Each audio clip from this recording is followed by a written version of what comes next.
actually wanted to start with a little bit of hockey because I saw the news yesterday about Gavin McKenna.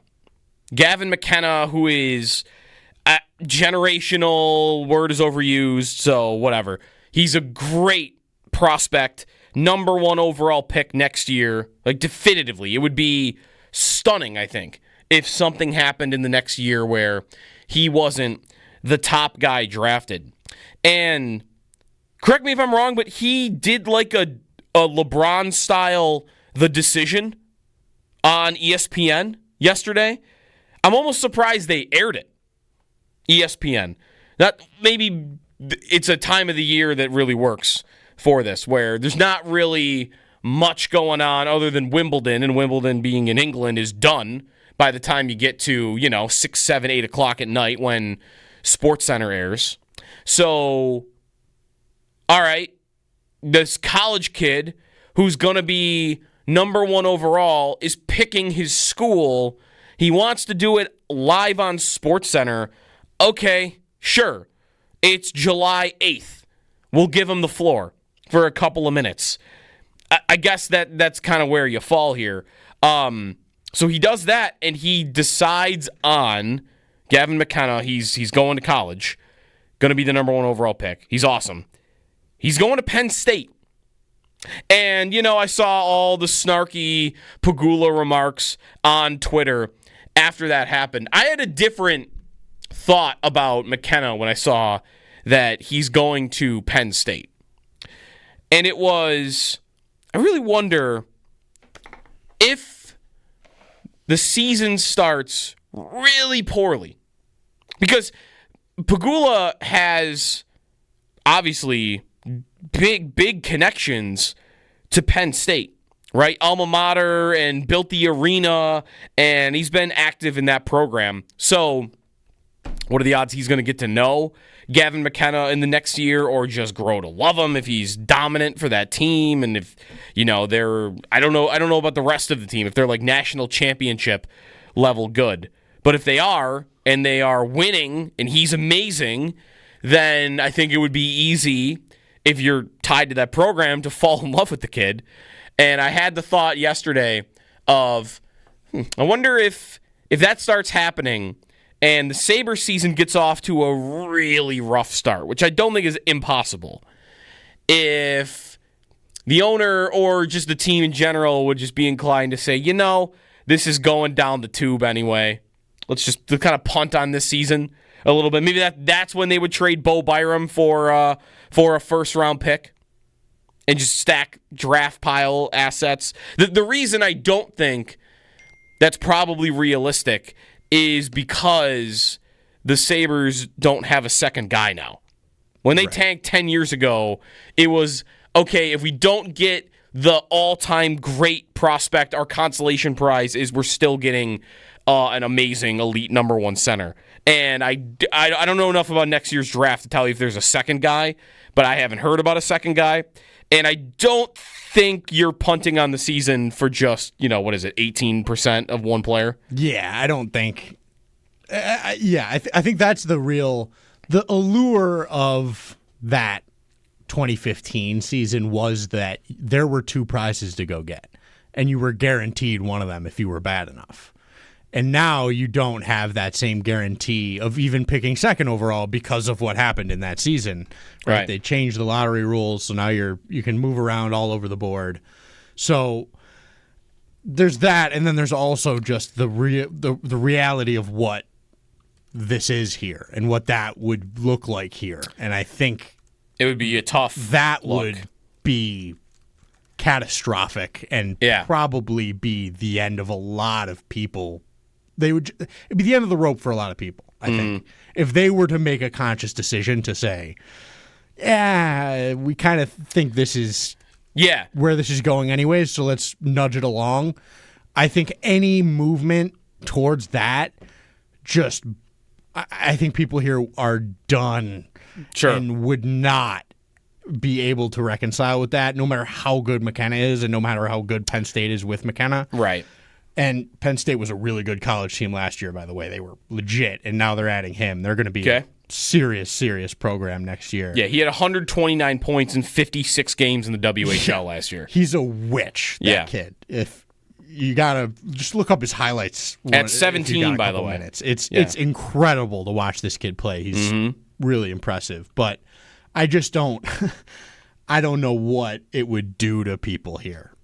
Yeah, even if you ended up getting him, it'd be very exciting.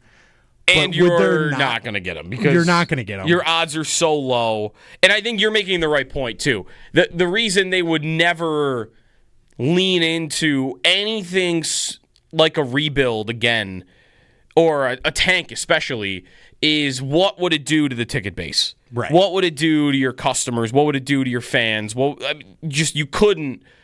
I don't want to say you couldn't survive that, but you would do, I think, serious damage to it. There are a lot of strategies that they have employed during this playoff drought that eventually you're going to circle back around to. You know, yes. like there are certain ideologies with your team. They're kind of doing it right now, I was right? just going to say, I mean, are we not seeing the big, tough, get mean thing tough again to play here? against? They're the second biggest team in the league right now, and they're acquiring that sort of player. And that's something they kind of did at the beginning of the drought when Lucic hit Miller, and they thought they had to be tougher to play against him, whatever, and couldn't get bullied around. So some strategies you will circle back around to. I don't think you ever circle back around to a hardcore tank. However, if it doesn't go well in the next, it wouldn't happen quick enough to start talking about this kid. Even though, he's going to be a superstar the second he shows up in the NHL, right? Like he's going to be an 80-point player in his rookie season. Level good, like Bedard, McDavid level prospect kind of guy. Like he's really special. I don't think any of this happens quick enough to where he's the talking point. He's the hope. Other than if the Sabres miss the playoffs and they have 7% to get him, like they have in recent years. Eventually, this is a rebuild again, right? Eventually, it is. I hope it's not for another 3 years, 4 years, and I would have a greater hope that you just kind of eliminate that conversation by making the playoffs. But at some point, we know this. We know there is a date where Dahlin and Tage hit the ejector seat, and the day they do that, I think you're in a rebuild. Even if you're not choosing to be in one, your team just will be in one automatically. Maybe you have a different GM by then. I mean, at that point. I mean, you got to think that would I can't believe happen you wouldn't. if those guys are asking out that the guy doing it now wouldn't be the guy who gets to trade him. That is really, we are a week removed from all the Sabres action, and we're going to be waiting for a Byram trade maybe forever, or at least until, arbitration gets closer at the end of the month. But that is really what's on the line for them this year. It makes it feel more important than even some of these more recent seasons, because now you kind of feel like there is an end date on the horizon. It's tough to know what it is. Like when the Dahlin thing came up last year with Paul Bissonnette, that was, I think, greatly exaggerated the extent of his meeting with Kevin Adams. But when that day happened, my thought was, okay, this was expected at some point. Maybe it's a little earlier than I would have thought, but it's actually it's later than Eichel got to this point, right? Dahlin's been on the team now longer than Eichel has. Yeah. So his end date is coming. I wouldn't have been stunned if it had happened at the end of last year. It didn't, and it hasn't happened now, but will it be at the end of this year? Either way, all of that is impossible to know unless you are in the mind of Rasmus Dahlin. So, it might not be this year. It could be next year. Either way, this year I feel like there's more pressure because you got to stop the train stop that snowball effect of now this Peterka wants out, now this guy's going to want out, now this guy's, and then suddenly it's rolling downhill and you can't stop it. Right. This season to me feels like the most important, crucial season that they've had maybe since Adams has been the GM. And it's felt maybe it has felt like that every year just because of the nature of the drought, and every year it's a 13 and now it's 14. Like it all grows. So that obviously contributes, but I think all of what we're talking about here with the ticking clock on these great players that the Sabres do have, it all ramps up each and every year that you're bad again. And you only get closer to that every year that you miss and every year that you get worse. And so I think every year, if say they lose again this year and somehow those guys are able to handle another one, we'll be talking the same way next offseason. It'll just continue to ramp up and become this pressure cooker. And that probably contributes to some of those issues, and it probably contributes to some of those guys wanting out. Is like, I don't want to play under that. I don't want to have to feel that pressure of the last, 15 years in this city. Sure, yeah. It's a lot to weigh on you, so that can be tough. But this season to me is everything for that team. Yeah. I think if this team doesn't make it this year, like you said, you're forced into another rebuild that, you're going to have a hard, you're going to try and trade all those guys for current players and not do a long-term rebuild. All right. That's going to be tough to do. Good luck. You're going to end up with picks and prospects in a trade like that almost always. You're seeing how hard it is to get NHL players for a good NHL player right now in Bowen Byram. Yeah. It's going to get easier if you've got 4 of those guys. Right. I don't think it's going to get easier. I guess, am I wrong on next year's lottery odds? Because Tankathon has the first overall pick at 25.5% to pick number 1 overall. Right. Maybe there's a team that's ineligible because they changed the lottery odds or whatever. How different are the Sabres playoff odds from their odds right now of being the team that lands Gavin McKenna next year? What would you, by percentage, what's their chance of making the playoffs right now? Gut feeling. Is it 20%? Is it 30%? The roster right now? Sure. As is. Byram's on the team. I'll go 33%, 1 in 3 chance. Okay, 33%. I would not project they're going to finish last.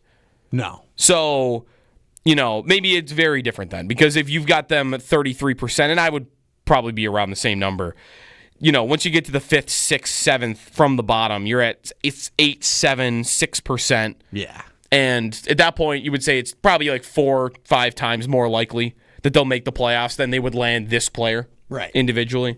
The only reason I'm bringing him up is because I feel like reading about more of him last night and watching some of these crazy highlights and seeing the numbers he puts up, I think I want to go above and beyond. Like you mentioned Bedard. I think he's the best prospect since McDavid. Matt Matthews, maybe since Matthews. That trio. He might be a more better than Matthews? High-level prospect than Matthews was. I mean, Matthews was incredible, and he would have been going 2 or 3 with, in that McDavid-Eichel draft. He would have been battling with Eichel for that 2 spot. Yep.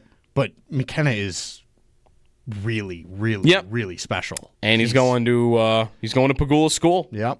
And it's a great program down there. They have got it all going on. I've got a couple buddies that have played there that love it, and it's going to be like we're going to have to get down there for a game or 2 next year to see that kid play because it's really something. Yeah, I see. When I drove down to see McDavid, was it a dozen times? It was 8, 9 times, I think. Yeah, it was always knowing the team is doing this, and the team wants him. And is tanking to get him, and it's undeniable that he's going to be like the best player in the world. And Erie was so close, right? 90-minute drive down the 90.